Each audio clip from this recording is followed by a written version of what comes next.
अच्छी वीडियो में मैं आपको बताने जा रहा हूँ कि किसी भगत पर, किसी साधक पर सबसे ज़्यादा तंत्र क्यों होता है और वो कैसे ये जान सकता है कि उसके ऊपर तंत्र हुआ है। अधिकतर लोग जो चौकी लगा रहे हैं, दरबार लगा रहे हैं, वो समाज कल्याण भी कर रहे हैं। लोगों का भला हो रहा है, लोग समाज कल्याण भी उनके हाथों से हो रहा है। पर जैसे जैसे वो आगे बढ़ते हैं, वैसे वैसे उनसे जलने वाले लोग भी उनके ऊपर तंत्र विद्याएँ, क्रियाएँ करना शुरू कर देते हैं।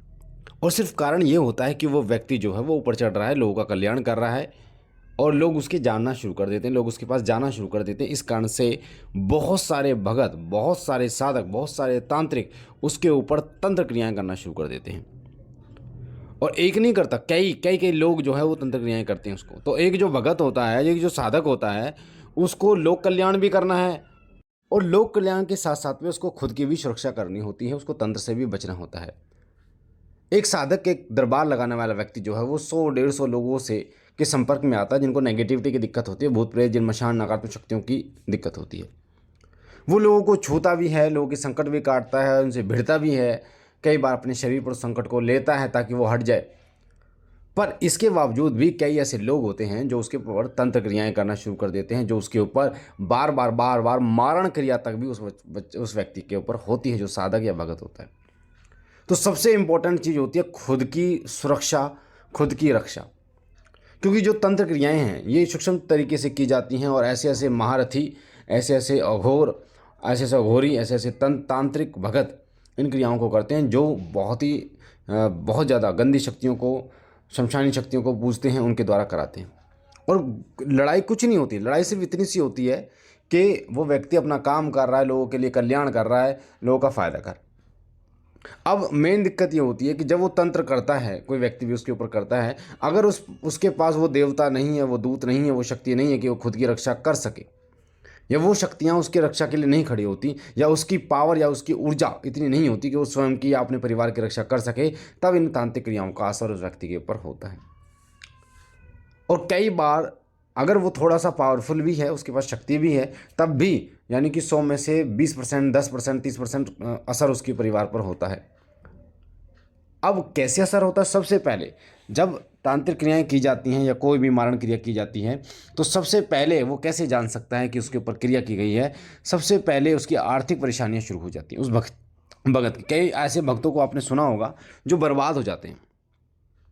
किस कारण बर्बाद हो जाते हैं? क्योंकि वो अधिकतर मैक्सिमम समय वो लोक कल्याण के लिए देना शुरू कर देते हैं, पर लोग जो है वो नहीं सुधरते और लोग उन पे तांत्रिक क्रियाएं बार बार करते रहते हैं, जिसके कारण वो आर्थिक रूप से इतने मजबूर हो जाते हैं, उनका काम धंधा बंद हो जाता है। फिर उनको एक ही रास्ता चुनना पड़ता है लोक कल्याण के लिए। फिर वो बैठ जाते हैं कि भाई हाँ, संगत से ही पैसा आएगा। अब फिर वो क्या है, जैसे हम आटे में नमक कहते हैं, अब आटे में नमक तो चलेगा नहीं, उससे तो खर्चा चलेगा नहीं। फिर क्या है, वो लोगों से 11,000, 22,000 इस तरीके से पैसा लेना शुरू कर देते हैं। हालांकि वो लोक कल्याण का कार्य तब भी करते हैं, लोगों का फ़ायदा तब भी होता है, पर उस समय पर बहुत कम फ़ायदा होता है, क्योंकि जो शक्तियाँ हैं उनका मोल लगा दिया जाता है और उसके बाद वो शक्तियाँ जो है वो निष्क्रिय होनी शुरू हो जाती हैं। पैसा तो वो लेना शुरू कर देता है, पैसे से तो वो धीरे धीरे ऊपर उठना शुरू कर देता है, पर वो शक्तियाँ निष्क्रिय होनी शुरू हो जाती हैं। फिर और तांत्रिक क्रियाएं जो है वो उसको फिर मारण क्रिया तक पहुंचा देती हैं। तो सबसे पहले एक भगत की ज़िंदगी में अगर तांत्रिक क्रिया का असर होता है तो उसकी आर्थिक दिक्कतें सबसे बढ़ जाती हैं, बहुत ज़्यादा आर्थिक दिक्कतें बढ़ जाती हैं। इतनी दिक्कतें कि वो एक एक रुपये के लिए जो है ना वो परेशान हो जाता है और अर्श से फर्श पर आकर गिर जाता है। उसको समझ में नहीं आता कि उसके साथ हो क्या रहा है। आर्थिक रूप से मजबूर होने के बाद फिर दूसरा, वो बीमारियां नहीं छोड़ती उसको। ऐसी ऐसी बीमारियां उसको पकड़ लेती हैं, एकदम ऐसी बीमारी आती है जो पहले कुछ थी ही नहीं, एकदम बीमारी आती है। तो इसलिए बहुत इंपॉर्टेंट है कि बहुत ज़रूरी है कि एक भगत, एक साधक स्वयं की सुरक्षा के लिए मेहनत करे। स्वयं की सुरक्षा, या तो इस फील्ड में आप उतर रहे हो तो सबसे पहले आपको खुद को मजबूत करना पड़ेगा, खुद को इस योग्य बनाना पड़ेगा कि आप के ऊपर अगर कोई तांत्रिक क्रिया होती है तो उसमें निष्क्रिय हो जाए, जो आपके देवता हैं। इसलिए मैंने एक शब्द आपको बताया था, पहले लाइव में बताया था कि एक भगत कई देवताओं को लेकर चलता है। माँ मरघट वाली माँ कालका को भी, मसानी माता को भी, बाबा भोलेनाथ हैं, या बजरंग बली भगवान हैं, है ना, अन्य कोई देवता है, 6-6, 8-8, 10-10, 30-30 देवताओं को कई भगत लेके चलते हैं। मैं ये नहीं कह रहा कि पूरी पलटन को लेके चलो, पर हाँ, कई देवता 2-3-4-5 देवताओं को साथ में लेके चलते हैं, उनका भोग देते हैं, उनकी सेवा करते हैं। उसका कारण भी यही होता है, उनकी भक्ति में मन लगाना तो होता ही है, पर उसका कारण ये भी होता है कि वो जो देवता है ना वो उसकी हर प्रकार से सुरक्षा करते हैं। कार्य भी करते हैं, सुरक्षा भी करते हैं। तो इम्पोर्टेंट ये होता है कि अब एक प्रश्न बच्चे ने बार बार पूछा था कि कई भगत बार बार कई देवताओं को लेकर क्यों चलते हैं। भाई अगर बाबा भोलेनाथ, जैसे मैं एक बाबा भोलेनाथ का छोटा सा सेवक हूँ, दास हूँ, तो क्या बाबा भोलेनाथ पर्याप्त नहीं है सारे कार्यों को करने के लिए?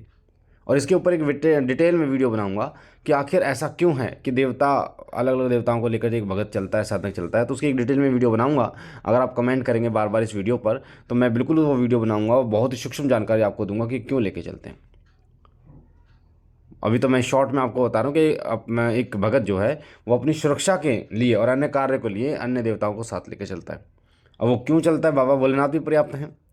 अगर आप बाबा भोलेनाथ की सेवा हम करें तो बाबा भोलेनाथ क्या नहीं कर सकते, पर अन्य देवताओं की साथ की क्या जरूरत पड़ती है? तो मेनली यही होता है कि सुरक्षा एक भगत की बहुत ज़्यादा इंपॉर्टेंट होती है।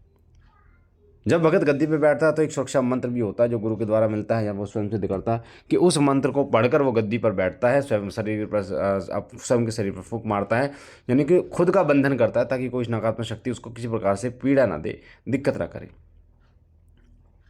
तो बार बार जो अगर आपके ऊपर क्रियाएं हो रही हैं तो इसका मतलब ये है कि आपका ऑरा उतना स्ट्रांग नहीं है। इसका मतलब आपकी भक्ति में कमी है कि बार बार आपके ऊपर तंत्र क्रिया की जा रही। बहुत सारे भक्तों का आपने सुना होगा कि वो, उनकी जो मृत्यु होती है वो बहुत ही दुखद होती है। खासतौर पर तांत्रिक और जो तामसिक शक्तियों को पूजने वाले लोग हैं, उनकी मृत्यु बहुत ज़्यादा दुखद होती है। दुखद का मतलब है बहुत ज़्यादा ऐसे ऐसे रोगों से वो पीड़ित हो जाते हैं जिनका कोई इलाज नहीं होता, या फिर उनके पास उतना पैसा नहीं होता कि वो इलाज ना करवा सकें। मतलब बहुत ज़्यादा दुखदाई उनकी ज़िंदगी होती है। और कई ऐसे तांत्रिक मैंने सुने हैं, देखे भी हैं, जो तांत्रिक बलि वगैरह पे जो है पूजते हैं और उसके बाद उनके घर की जो लोग हैं, संतान हैं या बहू बेटे या भाई बहन हैं, उनकी मृत्यु होनी शुरू हो जाती है। उनका परिणाम उनको भुगतना पड़ता है। ये ऐसा होता है। तो बहुत इंपॉर्टेंट है कि आप सात्विक शक्तियों को पूजो, जो सात्विक शक्तियाँ होती हैं, जैसे हनुमान जी हैं, बाबा बोला, सात्विक रूप से पूजो, शुद्ध रूप से पूजो, ताकि वो आप पर कृपा करें, क्योंकि इससे कोई दोष नहीं लगता। साथ साथ में देवता भाव से पूजता है, और जब भाव से आप पूजोगे किसी देवता को तो हर पल हर क्षण आपके साथ रहेगा। एक होता है भोग से पूजना, यानी भाव खत्म, सिर्फ भोग दिए जा रहे हो बस। एक होता है भाव के साथ भोग देना, तो ये बहुत इंपॉर्टेंट होता है कि आप भाव के साथ भोग दें। भाव के साथ आपके पास कुछ भी नहीं है बाबा को देने के लिए, आपके इष्ट को देने के लिए, उनको भोग देने के लिए, तो आप कुछ मत दो।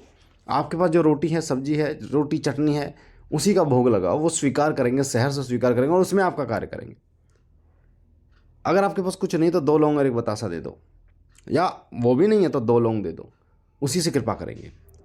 तो बहुत महत्वपूर्ण जानकारी मैंने आपको बताई। स्वयं की सुरक्षा बहुत इंपॉर्टेंट है, इसलिए स्वयं की सुरक्षा के लिए एक साधक, एक भक्त बार बार प्रयासरत रहता है। उसका एक हफ्ता जो होता है ना, हफ्ते में 5 दिन उसके पूजा में ही बीतते हैं, और लगभग 24 घंटे में से, जिसमें से वो 4-5 घंटे सोता है, उसके बाद सारा समय, मैक्सिमम समय 2-4 घंटे गृहस्थी में जाता है, उसके बाद सारा सेवा में जाता है।